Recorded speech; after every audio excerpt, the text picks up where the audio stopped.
This gospel reading of the parable of the sower, as we have it from the Gospel of Matthew, is one in which he's really speaking to a community that has gone through a lot and has members that probably represent all of these responses to the teachings of the good news, to this new understanding that was such an innovation at the time of introducing the idea that the Messiah had come. And that whole transformation that was being called forth by those teachings that were so deeply challenging, and we know they were challenging because they were worth killing Christ over. All of that is real to the community who are experiencing the persecution, the risk involved in speaking truth to people in authority, of just even speaking our personal truth to people who mean a great deal to us, or to relationships that we really rely upon for our own well-being, whether that's financial or emotional, psychological. There's one thing that is true among Maslow's hierarchy of human needs, and that is the need for connection. Even if that connection is something that we just carry as an idea in our head, what the gospel is calling us to do is to go beyond the relationships we might imagine or desire or idealize, to go take that picture in our head and make it true in life. And it's that transition from where we know we want things to go, where we wish relationships could be, and to take that deep desire in the heart that is indeed a seed of love planted in the heart, and do what it takes, the labor it takes to nurture that seed, to make relationships better, to yield fruit. And I love how the image at the end is not really measuring success in terms of how many hearts or lives are touched, but that lives and hearts are touched at all. It's not a bonus in quantity, it's a bonus in the quality of relationship, and how just a little bit of change can have a ripple effect to so many and so much else. A little bit of change. The way that I sort of was breaking this down for myself most recently, because of all of this civil movement and global movement after the death of George Floyd, after we've seen this cultural and social conversation emerge that touches every facet of our society and world. It's a critical conversation in halls of justice, in halls of governance, in halls of the church, in halls of every organization that is committed to diversity. And all the ideals that have to be planted in the heart to really value those things of equity and equality and the perseverance that it takes together to build relationships. There is an old Buddhist saying, what is the sound of one hand clapping? One hand clapping doesn't seem to produce any sound. To me, what I meditate on in that is that it takes another hand. We can't sit in our own bubbles and in our own minds and in our own thought processes to say, the world really needs to be such and such, and justice means such and such, and just sit here kind of doing this one hand clapping motion. We need another hand, and it means a relationship with another person.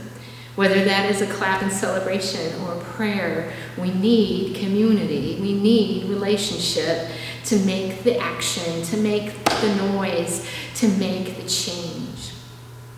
And when I was reviewing this parable and reflecting on it and taking that meditation into the parable, it really struck me how that relationship, the need of our society, our community, our institutions, our all of the facets of who we are, inside and out, to come together is a little bit like falling in love. And what's so hard and challenging about any work that we might refer to as anti-racism or multiculturalism or interculturalism or simply acceptance, and then all of that is a little bit like the difficulty of trying to make someone fall in love with you. It's a terrible lesson to learn in your teens, that it's not possible to make someone else fall in love with you. In those first crushes and encounters and the longings and pangs of the heart throughout life, where we really wish that someone that we're trying to get their attention from, and we're trying to get them to notice us, and we're going out of our way to be friendly or to speak the messages or to do the things we think might be pleasing. And we could start out that way, seeking a relationship with sincerity, but it gets nowhere because the person just simply isn't in love with us. And teaching how to have relationships and care for one another is difficult without the willingness to understand that it really is a movement of the heart. The passion has to be in both hearts. Both parties need to want to come together to be in relationship. It simply can't be one hoping and dancing and wishing. When we know we're in love with God, when we have that experience of falling in love with the divine, of having that personal relationship with Christ, however we frame that significant relationship in our spiritual being, that experience isn't only supposed to be for us, isn't only supposed to be a relationship that can bring us comfort or inspiration or healing or even excitement and a willingness to go out into the world with that love. It's not just about us, it's about how it manifests in our actual relationships in front of us on a day-to-day basis. Whether those relationships get qualified as personal or as work relationships or as institutional or organizational relationships or social relationships or legal relationships, the difference that makes the whole movement from operating by ourselves for our own need into operating on behalf of the needs of others so that we can come together in meaningful ways. That's the movement that we're asked to be part of. The sower in our parable is very, very generous. The sower is not judging, walking around saying, I'm just going to give the good news or God's love to this nice soil over here that seems pretty willing. I'm going to throw it everywhere. I'm going to give God's love all over the place. I'm going to give God's love into the most challenging institutional relationships that I have. I'm going to give God's love into the most challenging work relationships. I'm going to give God's love to the most challenging people I encounter on a day-to-day basis, to the person who seems quite nasty, to the person who is having a bad day. Because by giving that love, there's always the possibility, because it is motivated by a commitment to God's love, that something can be changed. That the person who is disgruntled, the person who feels disenfranchised, the person who feels alienated, the person who feels judged unjustly, there's always the possibility that if we're willing to walk into the relationship with God's love and give it with wild abandon and not judgmentally asking for something in return so that we feel good, but just giving it with abandon, that then something can change. We could be astonished and surprised by one another and move from a place of thinking how very, very difficult the other person is, how very, very odd, how very, very challenging, to a place of mutual recognition that we want to move together into a different emotional, spiritual, and relational place. That work is hard. When we hear about some seeds fell on the path and birds came to eat them up, and in the parable that's interpreted as when anyone hears the word of the kingdom and does not understand it, the evil one comes and snatches away what is sown in the heart. I love that the soil, that the ground of our being is in the heart, that the seed of God's love, that passion that stirs in us, can only be sown in the heart. And when I think about relationships that we're challenged to have in our society today, it strikes me that perhaps this is parallel to when we think we know what another person's experience is, when we think we know how awful they must have it, how challenging it must be to be black, how challenging it must be to be a person of color, how challenging it must be to have a disability. And we think and we presume and we patronize. And we've never sat or stood in that place. Then we're not listening. We're just being this one hand waving, entertaining our own selves, watching something that really has no meaning. We have to listen. And when we act from what we need or want or desire or makes us feel right about ourselves, rather than listening and consulting with the very people we hope to serve, that we say we desire to be in a relationship with, we have to stop talking and planning on our own and have the relationship. Ask what is needed. Ask and listen for the answer of that reality. And then when other seeds fall on rocky ground where they don't have much soil and they spring up quickly, and since they have no depth of soil, but the sun rose and they were scorched, and since they had no root, they withered away. And this is interpreted as, this is the one who hears the word, immediately receives it with joy, yet such person has no root but endures only for a while. And then when actual trouble or persecution arise on account of the word, that person immediately falls away. I have had conversations with people who self-describe as having a deep desire to be white allies, who even perhaps have been in their generation deeply informed by the civil rights movement and participating in marches in every generation then and since then, who definitely have a desire. They want to go to the anti-racism training, the multicultural training. They want to make a difference. And then when things get hard and they're asked to step forward in a difficult situation, they're not there for the long haul. They'll go to an event, to a march. Have you seen on social media, and so many folks I know, white folks say that they're tired. And it's only been a few weeks since George Floyd was killed, and they're tired. Can you imagine what it is to be a person of color in the black community, in the Asian community? It's being, again, harassed. In the indigenous communities that have such need of our attention and care and disproportionately affected by COVID-19.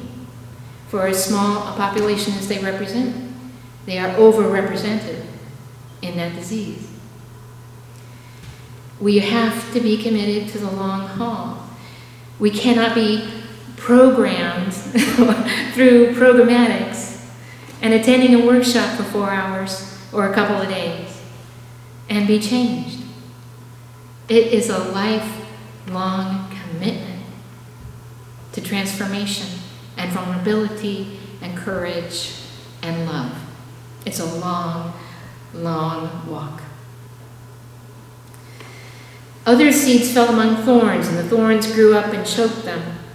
And this is interpreted in the parable as for what was sown among the thorns, this is the one who hears the word, but the cares of the world and the lure of wealth choke the word, and it yields nothing. I have heard both people of color and white allies find themselves among thorns, among very challenging situations, perhaps at work, in the institutions that they have to live with day to day. in circles of community or family who basically espouse tremendous prejudices or ignorance and have to contend with people's anger directed towards them or judgment towards them if they say anything, because they want to protect perhaps those allies or people of color they want to protect. Very real assets or relationships that could be lost, very truly. It is hard to make decisions that are truly risky, that genuinely risk the potential of losing a job, of not being taken seriously, of not experiencing a promotion, or even of being sort of sidelined into a category of troublemaker, feminist, social antagonist. And when that's coming from the leadership of our country, judging people as unpatriotic, as not loving their country, and then drawing real genuine wrath and anger from hateful people, it means there's real risk. I've had allies say to me, Rachel, I agree with what you're saying, and if I say it too, if I say it out loud too, if I even like a comment on social media, and someone in my organization sees that, that could put my career at risk. God gives love abundantly. I will give my love abundantly to people who find themselves in that very real situation. And the awareness remains in the parable of the sower, that we have to continue to challenge ourselves to get to those places of speaking truth out of love. Because it is that love that will lead to change. But I don't think God asks us to do this thoughtlessly. Because when someone knows that they're vulnerable in a situation, they have to reach out to others in some way, to in some way create a community for themselves in the very midst of the struggle they're experiencing. Reaching out. We need allies to whatever level they feel able. We need you. We need one another. And then finally, other seeds fell on good soil and brought forth grain, some 100-fold, some 60, some 30. And this is interpreted as the one who hears the word and understands it, who indeed bears fruit and yields in different measure. I think there's something hidden in the word understands, because we can again fall into a little bit of a trap thinking that if we understand something, it has a connotation that we've intellectualized it, that we have a theory about it. We understand, again, going back to that first idea about what people might be experiencing and what our social ills are, what our organizational, institutional ills may be. But we have to really be prepared, all of us, to set aside whatever our self-concepts about how we hold power or how we don't. Whether we believe and have the experience of holding lots of authority, or whether we believe and have the experience that we have little or none. We need to let those conceptions aside. And those who have genuine power, because they do, need to use that to empower those who feel that they don't have so much through proactive invitation to talk, through proactive invitation to collaborate, through proactive invitation to have a new kind of relationship.